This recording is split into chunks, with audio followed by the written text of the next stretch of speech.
Welcome to yet another edition of Influencer Table. Here we come to talk to the influencers that are moving and shaking tables out there, making impact in various forms, in stimulating debate, in having people exposed to new ideas. It's always interesting to see how people can just get so excited on social media and want to talk about different things. Hence, the influencers have arisen and are in control of these conversations, or in some way are involved in directing and steering these conversations in interesting ways. And I think thanks to them, social media is all the more interesting. What is the impact of influencing? How can one become an influencer? Or if you are one, how can you be a more effective one? That's what we're here to talk about on today's edition of Influencer Table, brought to you by Pulse Uganda and, of course, your number one station, RX Radio. My name is Fat Boy, your host. So, I am joined by two very interesting influencers, and I'm going to just let them go ahead and introduce themselves, starting with you. Thank you, Fat Boy. My name is Jordan Tumwesigye.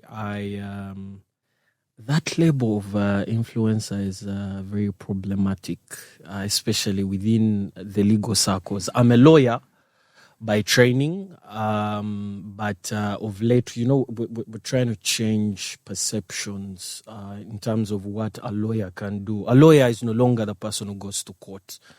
I'm an influencer, but also I'm a fully trained lawyer. And today I'll be talking about the legal side of things. Okay. Yeah. And our second guest today? Yes, hello guys. My name is Norbert Walter. I am a marketer. I am an MC. I also am an influencer. Unlike Jordan, I won't be talking about the legal side of things. I like to have fun. So maybe Jordan, since you started off on an interesting note, I almost got the sense that the label of influencer rubs you the wrong way. Does it feel like it diminishes your more accomplished credentials? You think being a lawyer is a lot cooler than being an influencer? Not quite. My profession is the one that has a bit of a problem with the label. My profession is very conservative, yeah? So you have people who believe that a lawyer is supposed to put on a suit on Monday and go to work and draft legal pleadings and then file the pleadings before court. That's the traditional understanding of what a lawyer is. So if you told anyone that I am a legal influencer, for instance, they would cringe a bit. Yeah, they would cringe a bit. Yeah, or they might think that the legal profession, got you disillusioned, and so you decided to branch into something else. But I get your point. Yeah. I think, or you were not earning enough because I think a couple of months ago there was a conversation on Twitter. Oh, the lawyer earns only 500,000 in Uganda, so maybe you weren't earning. Is that what this is? Extra income? Look, lawyers are paid poorly. That's a fact. That they're paid poorly. Really? Yes. Yes. Wow, I wish someone told me. Can I show my legal bills? Lawyers are paid poorly, especially young lawyers. And senior lawyers are now making this argument around how if I give you space, it's really up to you to monetize that space. See, the same way you bring in people at RX Radio and you do not pay them a salary and you expect that they are going to use maybe their exposure to be able to make money for them. That's a bit of what the legal profession is. So in a way, you have to think creatively of other avenues to bring in money. Now, when someone thinks of influencers on social media, they think of people who are there to just have fun. And these are just aimless people with not much going on, not very educated, idle people who are attention-seeking and using that to try and make some money. And I'm sure it's there. What you do, is it different from that? Yeah, it's quite different from that. Why? Because I believe every influencer must have a particular brand and what they must follow. What we see today is that very many influencers are actually very compromised. And they go to every path. They eat from every table and plate, and that's something that is very, very disturbing.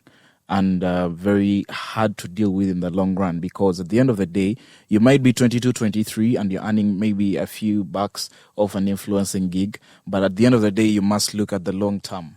What are you trying to build now that will be able to, if we're to talk about the influencers, maybe even some people are just influencers in South Africa. They're big guys, big influencers with big contracts, not because they were throwing in a few viral tweets, a few nude posts here and there. They were in for the long term. Now, a company like Mercedes-Benz could have that guy to influence for their kind of product. But how many people, how many influencers here in Uganda can actually stand to influence for Spear Motors? None. If we're talking about big brands in the country, there are very, very few influencers. Tell them, you know what, we want you to influence people to download this app. How many installs shall they have by their name? Very few. And that's a problem. So my kind of niche is that I associate with the brands that actually mean business. I associate with people, even my content alone, whether I'm on a gig or not, it's very, very particular. It's very definite because I want to attract a certain kind of people. Do you think there are limits to how much you can influence for something? Because I think, in my conversations with corporate managers and marketing managers, they do seem to imagine that influencing is a bit of a silver bullet. That as long as you get the right influencer, your product is just going to fly off the shelf, or your service is just going to take off. I get the feeling that's not entirely true. Yeah. Do you think there's that misconception that perhaps the idea of influencing requires a bit more nuance to get involved in, other than the way many companies are looking at it, which is just find the guy who's going viral, throw money at him, and my campaign will be a success? Exactly. Influencer marketing is majorly about content. So someone could have a viral tweet over something very silly, but they may not have a viral tweet on someone's gig, on someone's company, on someone's brand or product. And that's a problem. So what many companies are doing is let's find the people that have the much following. And then sometimes there could be pros and cons to that at the end of the day. But most importantly, what are your KPIs as a company? What do you want to achieve from that person's kind of work that they're providing? So what comes back to us as influencers is how adaptive am I to the kind of client that I have? Is it about the numbers, or is it about the impact the person can have in convincing people to either buy or try your product? You see, Ugandan brands we're a country that is increasingly becoming obsessed with what's trending. It's always about what's trending. You see, right now you've got to tailor your campaigns to controversial things, because that's the only way you're going to get traction. I remember there was a particular brand that really capitalized on the fact that women prepare food for their husbands to push a particular brand, a particular product. And the problem with such advertising is that you've got a segment of people who, and especially reasonable people who are not looking at what's trending, people who are going to interact with your content and they'll think there is a huge problem. So it's a fetish, and I'm going to call it a fetish because it's everywhere. It's on our TVs right now.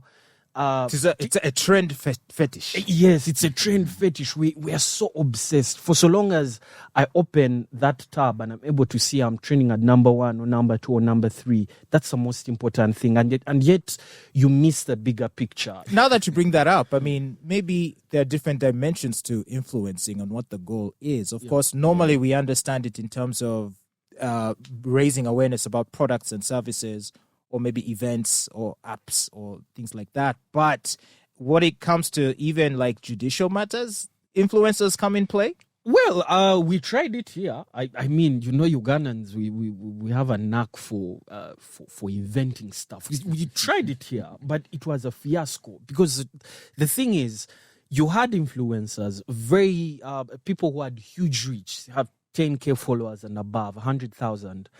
But the problem was that lawyers who are knowledgeable about the matter at hand were actually coming out to discredit what these people were tweeting, because what they were tweeting had no basis in law. Okay, so in other words, it backfired. It looked like a transparent attempt to engineer the narrative. Yes, exactly. And so it had the opposite effect. Exactly. And Fatboy, you see, the problem where we find ourselves is in the belief that everyone now thinks you're an influencer. Yeah. Everyone thinks that they can actually But influence. just a minute, isn't everyone an influencer? Essentially, yes. Because if I can command the respect and attention of 20 people even, am I not an influencer? Exactly. Maybe So- not professional, but... Exactly. So, and you see... You don't have to add it in your Twitter bio. Yeah, by the that's the thing. Yeah. But when you do that, don't you compromise it? Don't you compromise your role as an effective influencer, because everyone just assumes you're talking because you've been paid? Right? So you kind of want to just keep it... Yeah. Well, there is so much clutter of information and noise on social media now.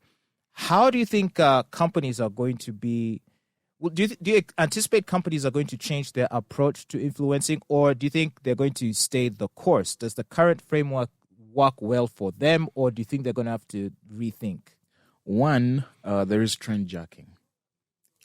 What's that? Trend jacking. Trend jacking. Yes. What's that? Trend jacking, for example, recently, personally, I threw out a tweet about one lady, Nakamanya. Of course, it was a pseudonym. Very many people don't know, but it was... So, Nakamanya was one friend that I invited to church, and she didn't come, and she chose to go to a secular event. So, Sorry, fat boy. It's okay. Yeah, so when that happened, the idea was, why would she choose to go to a secular event and not come to church? I was hurt. My feelings were hurt. So very many people tend to blow it out of proportion. Entitlement and that kind of stuff. I'm like, it's good for me, it works for me. So I've delivered the message. So later on, I see a few brands coming along to use the name Nakamanya in their copy, in their posts. We want to give Nakamanya a hotel night stay at our hotel. Please, if anyone meets Nakamanya, let us know. So that's trend jacking. So that's one. If something goes viral, they can trend jack and be part of the conversation. It makes them still relevant and still youthful, because some brands are really, really old, like some computers in offices. They're really bad. But no, go ahead. The other part of brands, how brands could be part of this current influencer market, is to choose the right influencers for their brand and for their campaign. Lovely. All right. Well, I want to thank you guys. This has been a fantastic conversation, and that's what we do here on Influencer Table. We talk to influencers of various stripes that are out there making an impact. Influencers Table is brought to you by Pulse Uganda and RX Radio. Make sure to join us for the next one.